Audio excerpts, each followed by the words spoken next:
سلوكياتنا اللي بيقود سلوكنا 3 حاجات.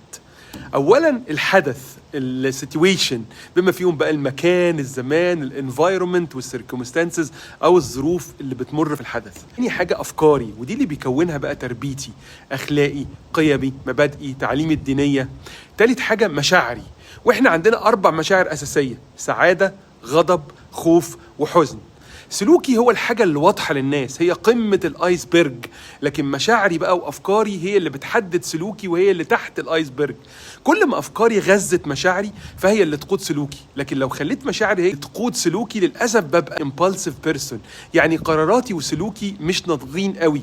يعني مثلا واحد غلط فيا، لو مشاعري اللي بتحكم سلوكي هتلاقيني غضبت وغلطت فيه اكتر ما غلط فيا، لكن لو خليت عقلي يسوق هلاقي ان في حوار زي ما هو ليه غلط فيا، هو ممكن يكون مضغوط، ده أول مرة يعملها، ممكن أعذره. خلي أفكارك هي اللي تسوق سلوكك.